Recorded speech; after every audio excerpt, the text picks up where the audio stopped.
Un, deux. Hey, bonsoir tout le monde. Comment ça va? Ça va bien?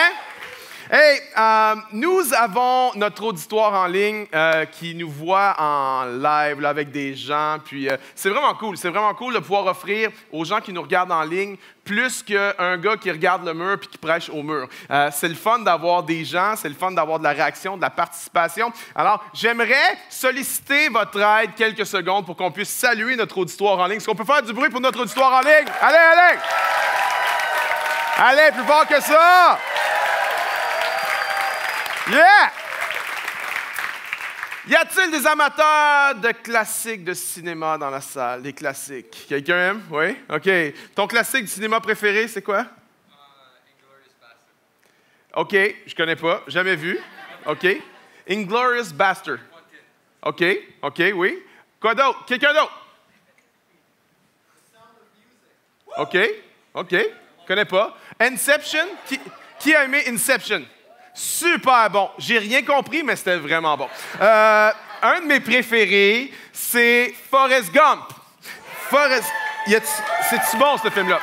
Et une de mes scènes préférées, c'est le moment où Petit Forrest se retrouve à la cafétéria tout seul et il n'y a personne avec lui à la table. Et on sent la tension, hein? C'est comme, tu le files, là, tu le sens, t'as mal pour lui, tu souffres avec Forrest. Et tout à coup, il y a une petite fille du nom de Jenny qui arrive, qui s'assoit à la table et commence à lui parler, puis elle dit « C'est quoi ton nom? » Il dit « Mon nom, c'est Forrest. » Et tout à coup, il y a comme une espèce de soulagement. Ah! Forrest n'est plus seul. On a tous ce besoin viscéral d'appartenir. On dit en anglais to belong. Je me souviens, lorsque Karine et moi, on a commencé à faire des enfants, on a fait ça en manufacture, nous autres, on a ouvert une manufacture de bébés, puis là, c'était 1, 2, 3, 4, mais quand on a eu notre premier, ça me frappait parce que quand Anto était petit, puis Karine et moi, on se faisait un hug, il arrivait, puis il disait « Moi aussi, moi aussi, moi aussi ». Puis on s'est aperçu qu'à chaque fois qu'on faisait un enfant, puis qu'on faisait un câlin de famille, le plus petit, c'était toujours « Moi aussi, moi aussi, moi aussi ». Et là, jusqu'à Naya, notre dernière, et maintenant, on a un chien. Et quand on fait un câlin de famille, croyez-le ou non, le chien veut s'en mêler, man. Le chien vient, le chien veut participer. On a tous besoin de faire partie. On aspire tous à avoir une place à la table. On est dans une série qui s'intitule La table. Et la semaine passée, on a vu ensemble que nous, parfois, on a l'image mentale de l'Église comme un bâtiment, mais que les premiers chrétiens, l'image mentale qu'ils avaient de l'Église, c'était l'image d'une table. Et notre message de la semaine passée, c'était la table de la communauté. Et on vous a encouragé à vous inscrire à des 5 à 7. C'est encore ouvert, c'est encore le temps. Tu peux aller t'inscrire à un 5 à 7. C'est un petit groupe de 3 à 12 personnes qui se réunissent la semaine pour prier ensemble, manger ensemble, fraterniser ensemble. On t'encourage à le faire, c'est encore ouvert pour toi. Mais ce soir, je veux nous parler de la table d'hospitalité. La table d'hospitalité. Je crois de tout mon cœur que l'Église est appelée à faire ce que la petite Jenny a fait avec Forrest Gump. Elle lui a offert l'hospitalité. Elle lui a ouvert son cœur. Le thème de l'hospitalité est présent partout dans la Bible, dans l'Ancien, dans le Nouveau Testament, dans les enseignements de Moïse, dans les enseignements des apôtres. Mais il n'y a personne, jamais personne, dans toute l'histoire qui a démontré une hospitalité aussi radicale que Jésus de Nazareth. On va lire ensemble Luc chapitre 19, verset 1. Jésus entra dans Jéricho et traversa la ville.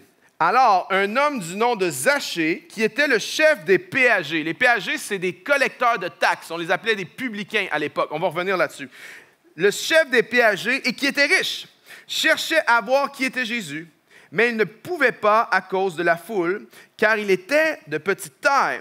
Il courut en avant et monta sur un sycomore, c'est un arbre, pour le voir, parce qu'il devait passer par là. Lorsque Jésus fut arrivé à cet endroit, il leva les yeux et lui dit « Zachée, hâte-toi de descendre, car il faut que je demeure aujourd'hui dans ta maison. » Zachée se hâta de descendre et le reçut avec joie. À cette vue, tous murmuraient et disaient « Il est allé loger chez un homme pécheur. » C'est fou le jugement qui se passe ici, là. Puis, il y a tellement de jugement sur Zachée, OK? Mais il y a même le jugement sur Jésus. Il dit « Il ne nomme même pas. Lui, là, il est allé loger chez un homme pécheur. » Mais Zachée, debout devant le Seigneur, lui dit « Voici, Seigneur, je donne aux pauvres la moitié de mes biens, et si j'ai fait quelque tort de quelque chose à quelqu'un, je lui rends le quadruple. Jésus lui dit, aujourd'hui, le salut est venu dans cette maison, parce que celui-ci est aussi un fils d'Abraham. Verset 10, car le Fils de l'homme est venu chercher et sauver ce qui était perdu. Car le Fils de l'homme est venu chercher et sauver ce qui était perdu. 3 pensées ce soir sur l'hospitalité. La première, l'hospitalité inclut l'étranger. Nous, on lit cette histoire-là, Jésus mange avec Zachée, puis on trouve ça cute. Hein? C'est comme, Jésus aime le petit bonhomme, Jésus accueille le petit bonhomme. On trouve ça cute, mais je peux dire une chose. Pour les gens qui ont assisté à cette scène-là, à cette époque-là, pour les premiers lecteurs de l'Évangile de Luc, je peux te garantir une affaire, c'était pas cute. Pour eux, c'était offensant. Tous murmuraient et disaient il est allé loger chez un pécheur. Pourquoi les gens sont offensés? Parce que Zachée est un péager, un publicain, un collecteur de taxes. Et à l'époque, c'était les gens les plus méprisés. Tu avais les pécheurs, les prostituées et les collecteurs de taxes. Il y avait une catégorie à eux tout seuls. Pourquoi? Parce que les collecteurs de taxes étaient des Juifs qui travaillaient pour l'Empire romain. Les Romains les payaient. En fait, non, les Romains ne les payaient pas. Les Romains disaient, nous, on veut 50 % d'impôts, servez-vous. Faites ce que vous voulez. Alors, eux, ils allaient collecter leurs confrères juifs, puis ils disaient, hey, 70 %.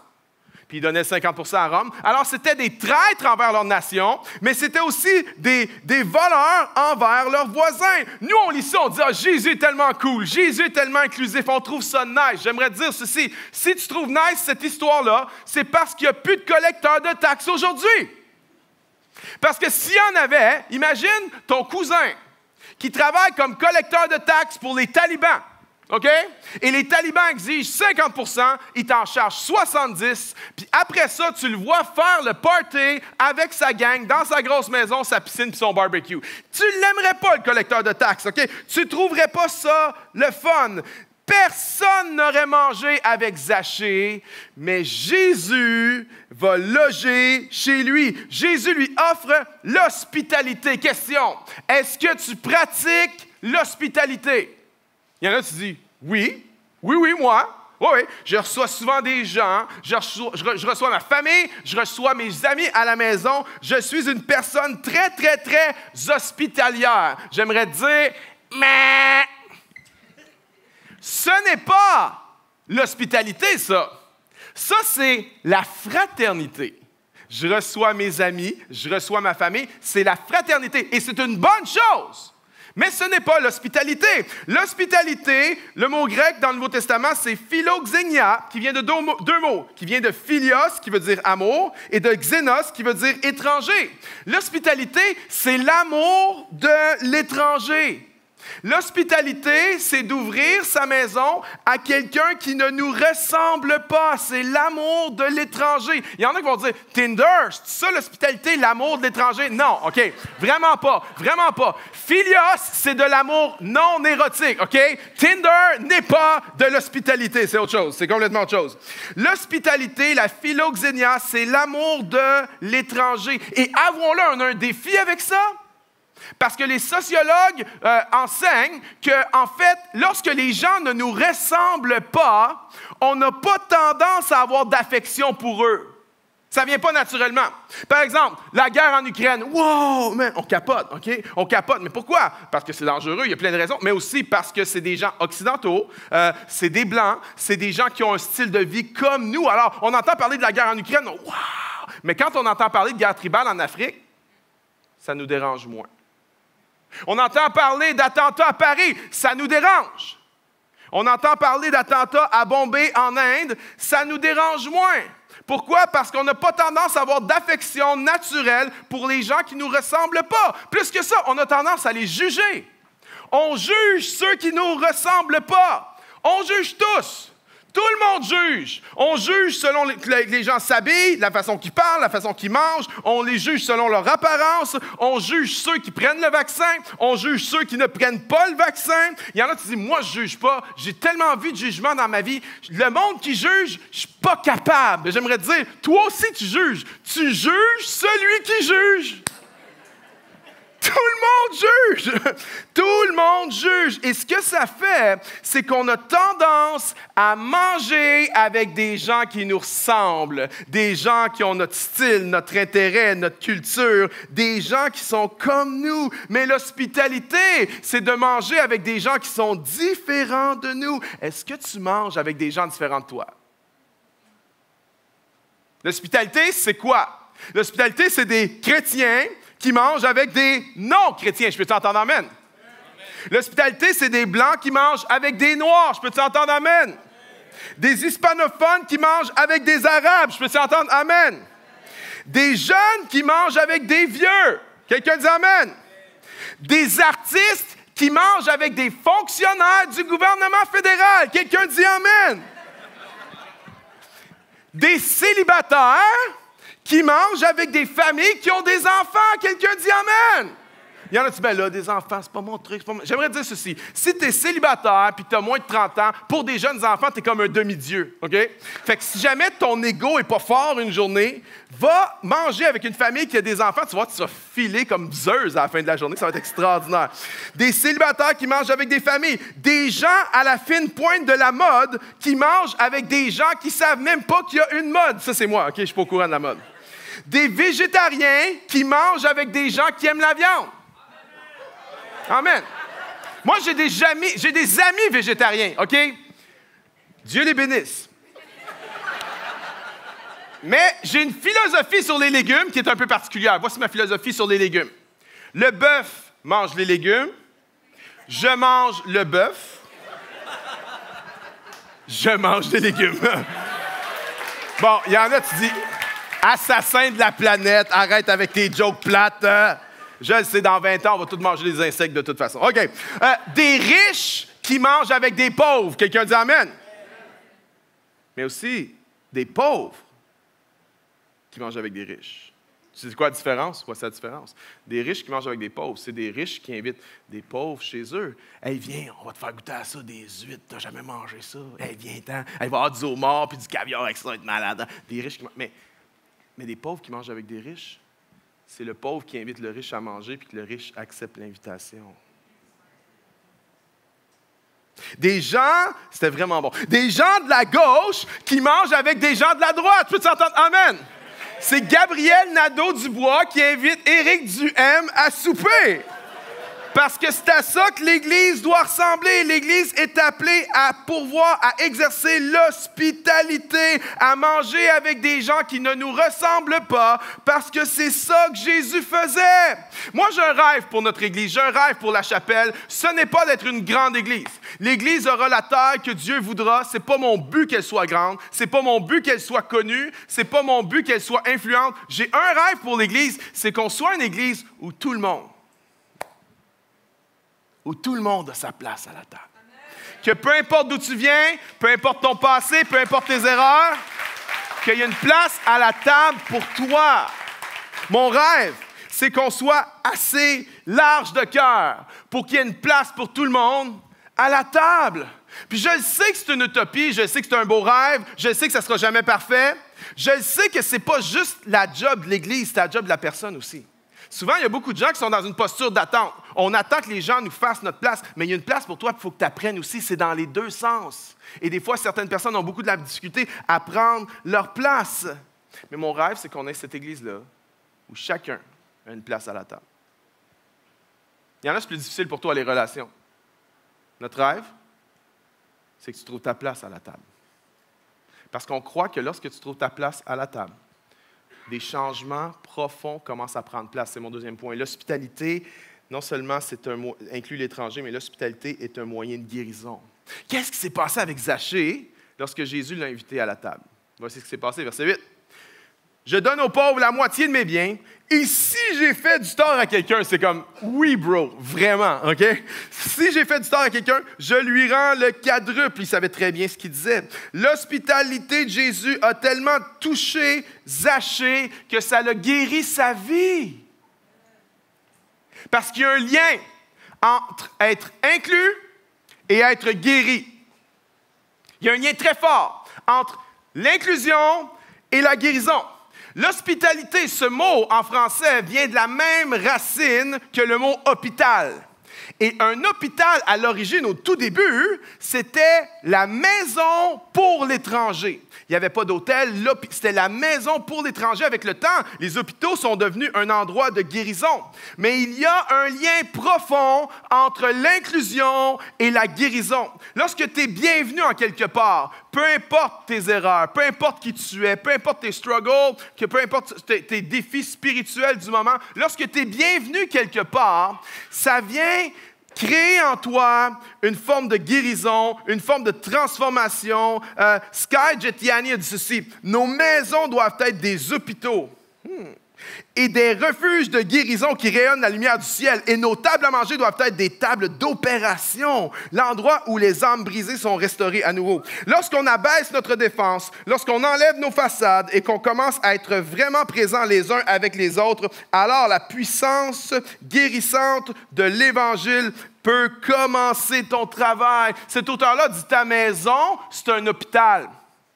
Nous, souvent, on voit notre maison comme « Ah, c'est mon havre de paix, c'est mon petit coin à moi, c'est mon petit paradis, c'est mon petit... » Non, non, ta maison, c'est un hôpital. Ta table, c'est une table d'opération pour permettre au Saint-Esprit de faire des opérations à cœur ouvert et de guérir des gens qui ont le cœur brisé, de guérir des gens qui ont le cœur malade, de guérir des gens qui ont le cœur dur, de guérir des gens dont le cœur est dans les ténèbres. Et le Saint-Esprit, mon ami, est le spécialiste de la transplantation cardiaque, des pontages cardiaques, de la chirurgie cardiaque, mais il a besoin d'une table d'opération. Le Saint-Esprit veut agir, mais sa table d'opération, c'est ta table. C'est ma table. C'est là que ça se passe. Ce n'est pas de notre œuvre, c'est son œuvre, mais c'est ta table. C'est à ta table que ça va prendre place. Il y a une guérison à la table. Derek Black était un jeune homme de 19 ans qui avait grandi dans une famille de suprémacistes blancs. Bon, c'est quand même paradoxal que le gars s'appelle Black, puis qu'il est dans une famille de suprémacistes blancs, mais c'était son Derek Black. Et lui, ce jeune homme-là, c'était le fils de Don Black. Don Black, c'est un suprémaciste blanc notoire. Il était le fondateur du plus grand site web suprémaciste blanc dans le monde. Et non seulement son père, c'était ce gars-là, mais son beau-père, parce que sa mère s'était remariée avec un autre homme, son beau-père, c'était David Dukes. Et David Dukes a été le grand sorcier du Ku Klux Klan, okay, le KKK. C'était lui qui était en charge. Alors, ce jeune homme-là, Derek Black, a vraiment grandi dans un climat où non seulement le racisme, mais la suprématie blanche, toute cette idéologie diabolique-là, s'était cultivée et c'était normal. Et plusieurs le voyaient. C'était un jeune homme qui était tellement enragé, tellement hargneux, tellement raciste que plusieurs dans ce gang-là le voyaient comme l'héritier, le prochain qui allait prendre la place. Puis, il s'est inscrit à une université en Floride, puis il était underground parce que personne ne savait qui il était vraiment. Et le soir, il sortait de son dortoir, puis il allait enregistrer des émissions de radio clandestines, des émissions de radio suprémacistes blancs. Et personne ne savait c'était qui cette voix-là. Et un jour, il y a une étudiante de son université qui a fait des recherches sur le terrorisme et elle a découvert des liens quelque part avec lui. Et on a découvert que c'était lui qui faisait les émissions de radio suprémacistes. Et elle a posté sur un média, je ne sais pas c'était lequel, je ne sais pas si c'était Facebook, une autre plateforme. Elle a posté « Derek Black, suprémaciste blanc, animateur radio, est un nouvel étudiant dans notre université. » Elle a posté ça. Les commentaires ont rentré, ça affluait. 1000 pages, pas 1000 commentaires, 1000 pages de commentaires. Ce gars-là était complètement isolé sur son campus. Personne ne lui parlait, personne ne voulait rien savoir de lui. Mais un jour, quelques semaines plus tard, il y a un autre gars qui s'appelait Matthew Stevenson. Et Matthew Stevenson était un juif orthodoxe. C'était un des seuls juifs sur son campus universitaire. Et lui, ce qu'il faisait, c'est que les vendredis soirs, il faisait des Shabbat meals, des repas de sabbat, puis il invitait des gens comme ça, random, pour qu'ils puissent découvrir c'était quoi la culture juive et participer à ça. Et Stevenson a eu l'audace d'inviter Derek Black à un Shabbat meal, sachant que Black n'était pas seulement un suprémaciste blanc notoire, mais sachant que Black était aussi un antisémiste notoire, il l'a invité quand même. il lui a ouvert sa table. Et lentement, repas par repas, Shabbat après Shabbat, les points de vue, la vision du monde de Derek Black a commencé à changer. Plutôt que de voir un monde qui est dominé par le blanc, il a commencé à voir qu'il y a juste une race humaine et qu'on est tous égaux et qu'on vient tous de la même place et qu'on est tous créés à l'image de Dieu et qu'une couleur ne doit pas dominer sur une autre. Et ses vues ont changé. Le gars a renoncé à ses doctrines suprémacistes blanches et aujourd'hui, ils donnent des conférences ensemble. Les deux parlent de racisme. Les deux ensemble amènent la guérison, mais ça a commencé, cette transformation-là a pris place lorsqu'il y a quelqu'un qui a eu l'audace d'ouvrir sa table. Hospitalité. Est-ce qu'on peut applaudir le potentiel de la table ensemble, mes amis? Wow! Ta maison, c'est un hôpital. Ta table, c'est une table d'opération pour permettre au Saint-Esprit de faire des chirurgies à cœur ouvert. L'hospitalité, si c'est le Seigneur, dis que je finis ma prédication, je le prends après, OK? L'hospitalité inclut l'étranger. L'hospitalité est un moyen de guérison. Et 3, l'hospitalité est un moyen d'évangélisation pour présenter la bonne nouvelle. Le texte termine en disant « Car le Fils de l'homme est venu chercher et sauver. Car le Fils de l'homme est venu. Car le Fils de l'homme est venu. » Combien sont reconnaissants que le Fils de l'homme est venu? Combien sont reconnaissants que le Fils de l'homme est venu nous chercher, nous? Le Fils de l'homme est venu. Et Tim Chester a écrit un livre qui s'appelle « A Meal with Jesus ». Et lui, il dit dans ce livre-là qu'en fait, cette phrase, « Le Fils de l'homme est venu », on la retrouve 2 fois dans l'Évangile de Luc. Une fois dans le texte qu'on vient de lire, Luc chapitre 19, et une autre fois dans Luc chapitre 7. Et la première fois, dans Luc 19, selon Chester, en fait, c'est en train de décrire la mission de Jésus. On va le lire ensemble. Luc 19, « Le Fils de l'homme est venu chercher et sauver ce qui était perdu. » Ça, c'est sa mission. Il est après les gens perdus, il est après les âmes perdues. La mission de Jésus, c'est de venir chercher et sauver. Mais regardez l'autre endroit où le Fils de l'homme est venu et mentionné, c'est dans Luc 7, 34. « Le Fils de l'homme est venu mangeant et buvant. » La première fait référence à la mission de Jésus. La deuxième fait référence à la méthode de Jésus. Voici la méthode d'évangélisation de Jésus. Manger puis boire. C'est pas pire, ça? Il y en a qui disent, je ne suis pas capable de pratiquer les disciplines spirituelles. Manger et boire. Qui va faire ça? C'est la méthode de Jésus. C'est comme ça que Jésus amenait des gens hostiles à lui, hostiles à son enseignement. C'est comme ça qu'il les amenait dans son royaume. Aujourd'hui, on vit dans un monde post-chrétien. On vit dans un monde où il faut repenser l'évangélisation.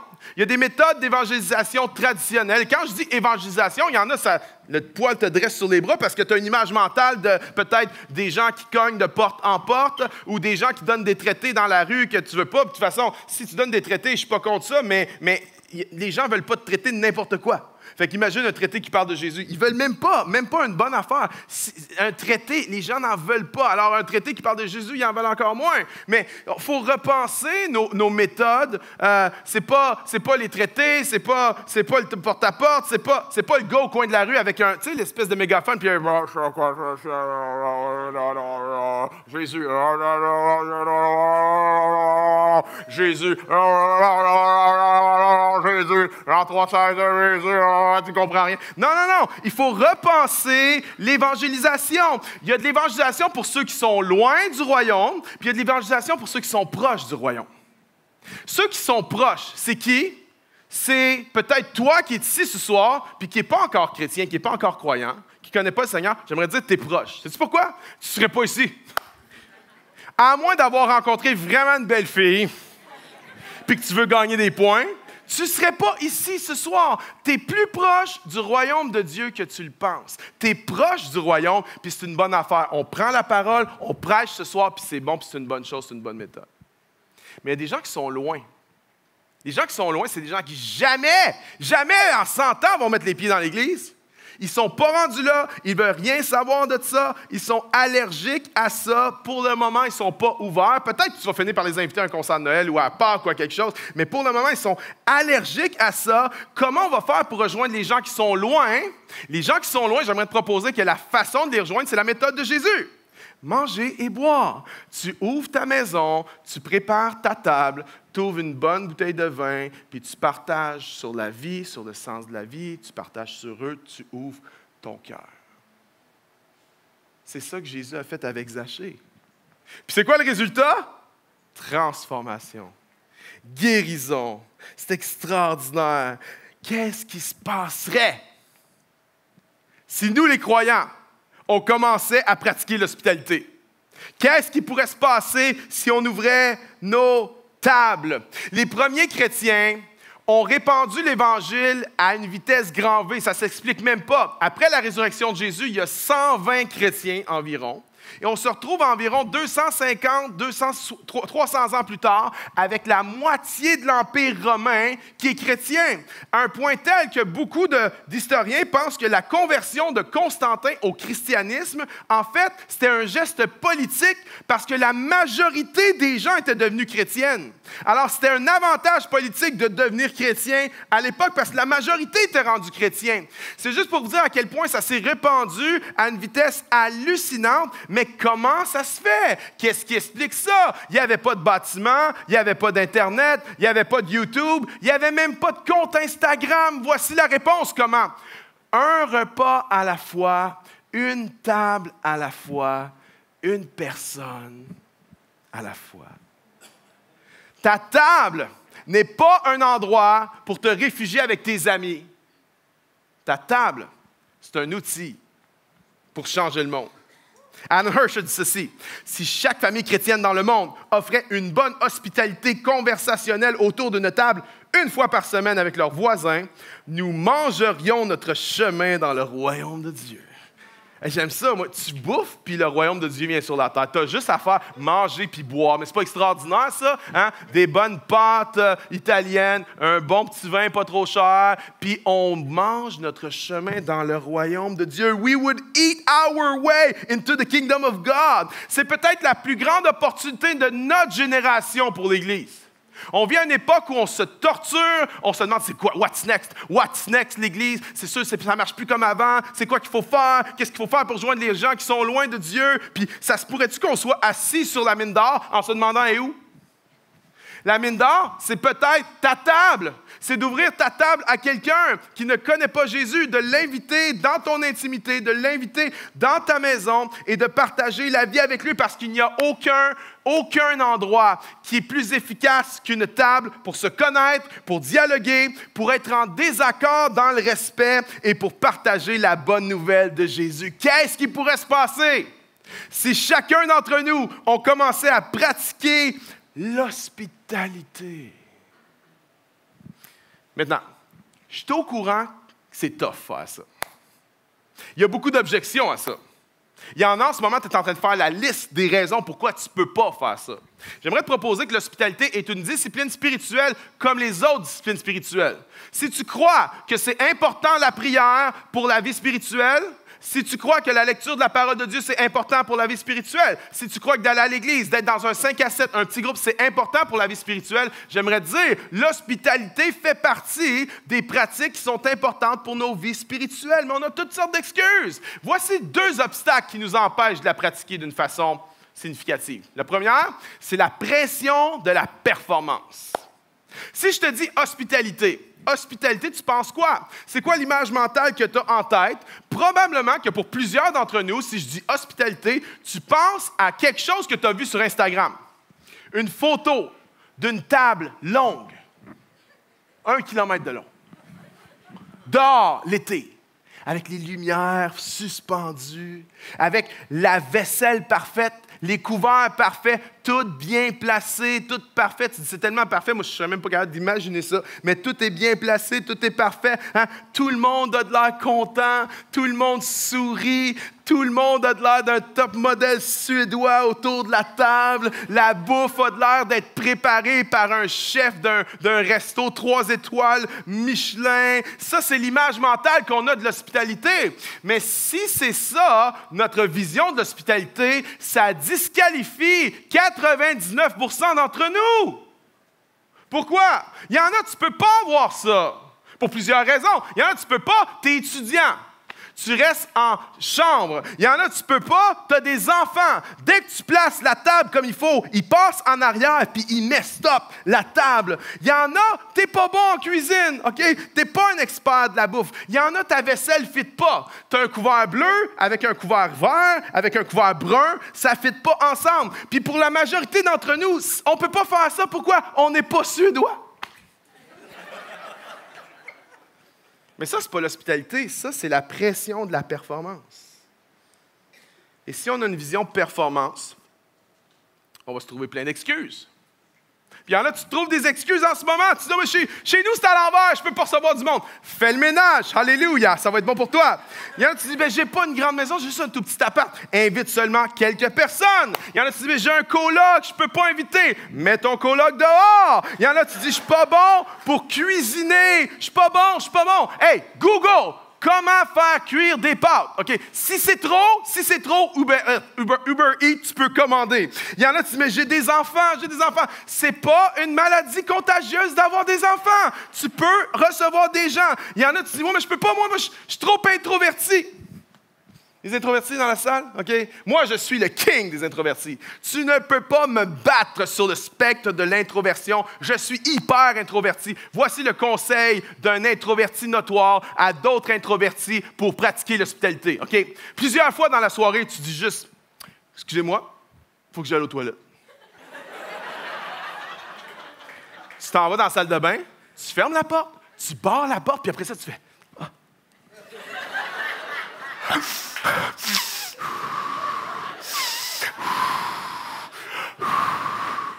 Calme-toi. OK. Hey, c'est le fun de vous voir tout le monde! OK? Conseil d'introverti pour pratiquer l'hospitalité. Il n'y a pas d'excuses. L'hospitalité n'est pas à propos de la performance. L'hospitalité, c'est à propos d'ouvrir nos vies. Puis si ton hospitalité est réduite à une photo Instagram, laisse-moi te dire quelque chose. Tu vas pouvoir impressionner les gens une fois. Une fois. Ils vont y aller, ils vont dire, c'est fou, mon gars, la table, c'est... Une fois, mais pas deux. Tu sais pourquoi? Parce que la deuxième fois, ils vont la comparer à la première fois. Puis peut-être que tu ne pourrais même pas être à la hauteur de la première fois. En fait, l'hospitalité, c'est pas ça. L'hospitalité, c'est d'ouvrir nos vies, c'est d'ouvrir nos cœurs. C'est d'inviter quelqu'un dans nos vies à partager ce qu'on est. Hey! Il me semble que je te vois JR dire, hey, j'ai fait du dinner craft, là. C'est le mien le meilleur. Je te vois dire ça. Je te vois dire, j'ai fait du dinner craft. Je te vois dire que ton dinner craft, c'est le meilleur. Puis d'inviter quelqu'un à manger ton dinner craft.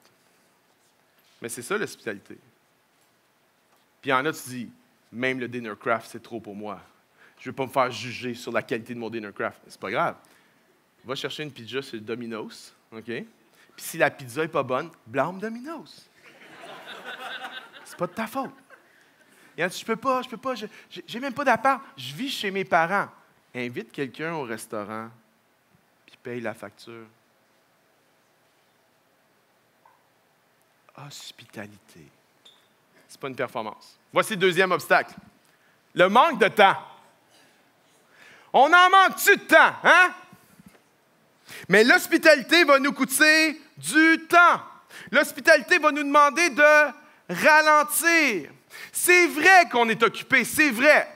C'est vrai qu'on a souvent trop d'affaires dans notre assiette, c'est vrai. Mais avouons-le, souvent on a trop d'affaires dans notre assiette, mais il y a beaucoup de choses qui sont futiles. Les meilleurs d'entre nous ici, c'est au moins 2 heures par jour sur les médias sociaux, sur les plateformes, minimum. 3 à 4 heures par jour de Netflix. Ça fait 6 à 7 heures par jour de choses pas mauvaises, mais qui peuvent être futiles. Je ne sais pas si vous connaissez l'expression anglophone « the show hole ». The show hole. Quelqu'un a déjà entendu ça? OK? Ce matin, j'ai traduit cette expression-là par le trou du show, mais je dis non, mauvaise traduction. Le trou du show, c'est pas une bonne traduction. Le vide du show, the show hole. Le show hole, c'est ce que tu ressens quand tu vas écouter une série en rafale sur Netflix, puis que la série se finit. The show whole. Le vide du show. C'est ce que tu ressens quand tu écoutes 11 saisons de Walking Dead sur Netflix. Puis là, tu fais « Oh, crap! Il n'y aura pas de saison 12! Ah! » Mais je ne sais même pas pourquoi je l'écoute.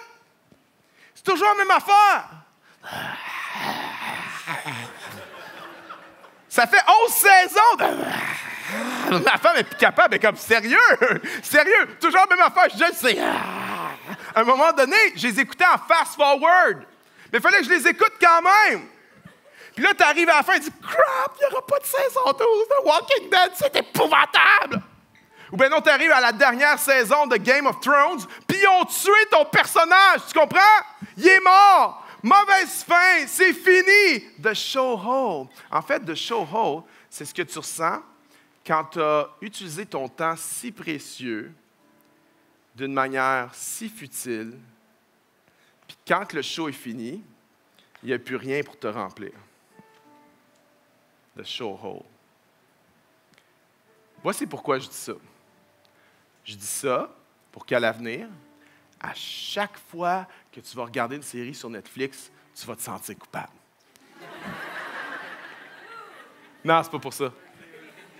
Non, c'est pas pour ça. Voici pourquoi je dis ça. Je dis ça pour nous démontrer qu'on en a du temps. Puis notre discours aujourd'hui, c'est « Je suis trop occupé, il faut que j'en fasse moins ». C'est vrai, ça. Mais pour la majorité d'entre nous, on peut-tu être vrai et honnête envers nous-mêmes un instant? On a tellement de misère avec ça. Tellement de misère à être honnête envers nous. L'authenticité, c'est une grosse valeur de notre génération. Mais l'authenticité envers soi, je te dis qu'on a de la misère. On se dit souvent « j'en ai trop », puis c'est vrai. Mais dans notre génération, on est prêt à enlever les choses importantes ou les choses suprêmement importantes parce qu'on veut garder des choses futiles. Puis c'est pas que Netflix, c'est mal. Mais si j'ai géré ma semaine à la gloire de Dieu, puis je n'ai pas été esclave de la machine, des médias sociaux ou de Netflix, je n'ai pas été esclave, puis que j'ai géré mon temps à la gloire de Dieu cette semaine, dans mon travail, dans les choses importantes, dans les choses suprêmement importantes. Quand arrive la fin de la semaine, puis que je m'assois pour regarder Netflix pour 2-3 heures, bien, ça devient, je regarde Netflix pour la gloire de Dieu. Parce que je ne suis pas esclave de ça. Mais avouons-le, souvent on est brûlé, là. Puis ce qui nous brûle vraiment, c'est pas le travail. C'est pas l'Église. C'est la machine. Puis ça nous tombe sur le système nerveux solide. Je crois que si on veut rentrer dans notre appel, dans notre destinée en tant qu'Église, en tant qu'individu, il faut qu'on reprenne le pouvoir sur la machine. Qu'on se rebelle contre la machine un petit peu. Place ta rébellion en bonne place. Mais pas ta rébellion contre Dieu. Mais pas ta rébellion contre les autorités. Mais ta rébellion contre la machine, puis l'esclavage. Mais ta rébellion contre l'ennemi de ton âme, qui veut te faire un écran de fumée, qui te faire croire que tu vas trouver satisfaction là-dedans, dans ce truc-là, alors que c'est. Puis ça peut avoir son utilité pour du repos, pour du divertissement, mais c'est un très mauvais maître. Puis si on veut pratiquer des choses comme la prière, comme la communion fraternelle dans nos 5 à 7, comme l'hospitalité, il va falloir qu'on renonce à des choses futiles pour prendre les choses qui sont importantes. J'ai rencontré plein de gens qui disent « Ah, moi, je ne veux plus y aller à l'église. Je ne veux plus y aller. » Il y en a que ça peut arriver que des gens ont été brûlés parce qu'ils ont trop fait de choses pour l'Église. Ça peut arriver, OK? Mais je crois que, en général, ce qui nous a brûlés, ce n'est pas l'Église. Ce qui nous a brûlés, c'est notre compte Netflix puis notre compte Instagram. Parce que c'est ça qui nous accapare constamment. On en a du temps. Et pratiquer l'hospitalité, non seulement va changer le monde, mais va nous forcer à repenser à nos priorités. J'ai pratiqué l'hospitalité cette semaine, puis je vous le dis, en tant qu'introverti, j'ai pas le goût. Mais une fois que je mets le pied dedans, une fois que je me lance, une fois, quand la soirée a fini, j'étais super fatigué, mais j'étais tellement béni. Jésus a dit un jour à un pharisien, si tu veux être heureux, invite des gens qui sont différents de toi à ta table. Puis tu vas être heureux. On est appelé à ça, à pratiquer l'hospitalité, l'amour de l'étranger. On est appelé à intégrer ça à nos pratiques spirituelles. C'est pour ça qu'on a lancé l'initiative, pour faire un premier step, OK? C'est facile, c'est un step facile. C'est pas comme arrêter quelqu'un dans la rue et dire « Hey, je t'invite à manger. Zaché, descends du banc, je dois... » Non. Voici un premier step facile. Devine qui vient manger. Devine qui vient manger, OK? Et l'idée, c'est, il y a une bannière sur le site web. Tu vas cliquer, celle-là. Tu vas cliquer là-dessus, OK? Puis tu t'inscris. Tu donnes tes coordonnées, tu choisis la date dans le week-end. C'est un week-end au complet. Tu choisis la date dans le week-end que tu es disponible. On va te poser des questions sur ton quartier, si tu as une voiture, si tu as des enfants. On va essayer de matcher les gens qui ont des enfants dans des endroits qui sont kids-proof ou kids-friendly. Et tu t'inscris, puis c'est comme un blind date, mais pour un souper, OK? Et les maisons, les autres, sont toutes choisies par le staff de la chapelle. Alors, c'est safe, OK? Fait que voici ce qui n'arrivera pas. La fille ne va pas se retrouver chez un gars tout seul, le gars qui cherche une fille, tu sais. C'est « Hey, salut, ça va? Ouais. Ah, y a-t-il d'autres mondes? On est tout seul? Ouais, on est tout seul. Non, OK, ça n'arrivera pas. Voici ce qui n'arrivera pas non plus, OK? Après une demi-heure, quelqu'un te sort un dépliant et dit « Voici dans quoi je travaille, moi. » Et si tu embarquais avec moi, on pourrait faire de l'argent ensemble. Ça n'arrivera pas non plus, OK? Ce n'est pas le but de ces rencontres-là. Le but, c'est vraiment de connecter spirituellement, OK? Puis, tu vas peut-être tomber sur JR, sa famille. Tu vas peut-être tomber sur ma famille, je ne sais pas. Mais tu vas connecter avec des gens. C'est un endroit safe. Quelques jours avant, on va t'envoyer les coordonnées de la personne. Puis l'autre va pouvoir t'appeler et dire « OK, je m'appelle David, mon adresse c'est ça, on se rencontre à telle heure, on a hâte de te voir. » Puis, il va y avoir de la diversité, par exemple. Tu peux tomber sur une famille haïtienne, tu peux tomber sur une famille africaine, tu peux tomber sur quelqu'un qui a une culture d'Amérique du Sud ou quelqu'un d'un peu plus européen. Et on va apprendre à pratiquer l'hospitalité les uns envers les autres. OK? Alors, je te défie, tu as 7 jours pour t'inscrire. Okay? Prochaine semaine, on s'inscrit. Puis, on fait ça à la fin du mois. Maintenant, il y en a, tu dis, mais là, c'est cool, mais l'hospitalité, c'est juste la personne qui va recevoir qui va la pratiquer. Non. Non. Jésus, il n'a pas reçu Zachée chez lui. Il s'est invité c'est dur, hein? Invité chez Zachée, c'est vraiment tough. Juge-moi pas, c'est tough de dire ça. Jésus s'est invité. Jésus avait compris que l'hospitalité, c'est dans les deux sens. C'est pas juste l'autre qui donne et l'invité qui reçoit. Non, que je sois hôte ou invité, je donne et je reçois. Puis il y a certaines cultures qui ont compris ça plus que les autres, OK?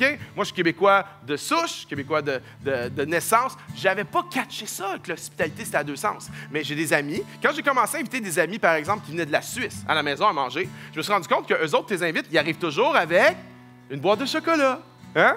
Ça, c'est les Suisses. Tu invites un Français à manger, il va arriver avec quoi? Avec une bouteille de vin. Hein? Tu invites un Québécois à manger, il va arriver avec rien. Rien. Puis il va être fier en plus. C'est normal, mais moi je ne savais pas. C'est juste quand j'ai commencé à inviter des Européens, j'étais comme, pourquoi ils amènent toujours un cadeau? Pas besoin de rien amener, voyons donc. Je suis l'invité, tu comprends? Mais non, non, non! C'est parce que l'hospitalité, ça marche dans les deux sens. C'est pas l'autre qui donne, l'invité qui reçoit. C'est l'autre qui donne et qui reçoit, et l'invité qui donne et qui reçoit. Puis je suis pas en train de dire que si tu t'inscris à Devine qui vient manger, il faut que tu arrives avec un cadeau. C'est pas ça que je suis en train de dire. Je suis en train de dire que la posture de cœur dans laquelle tu dois y aller, c'est pas une posture de recevoir, c'est une posture de donner. Vous êtes d'accord avec moi? Ça va être vraiment nice, cette affaire-là, OK? Puis c'est un bon step, c'est un bon début. Alors, voici ce que j'aimerais faire. J'aimerais prier pour nous. Commence à prier pour toi. Commence à parler à Dieu. Le Seigneur, je te demande pardon. Je te demande pardon pour mon égocentrisme. Je te demande pardon que souvent ma maison, c'est vu comme mon havre de paix à moi, alors que tu m'appelles à voir ma maison comme un hôpital. Que ma table, c'est vu comme quelque chose qui est pour moi et mes amis, mais que tu m'appelles à ce que ma table soit une table d'opération. Seigneur, je te prie, pour chacun d'entre nous, je te prie de nous aider, Seigneur, à sortir de notre confort, à trouver la vie là où elle est vraiment. Souvent, on croit trouver la vie dans des choses futiles, alors que la vie, elle est dans les choses d'en haut, pas dans les choses d'en bas.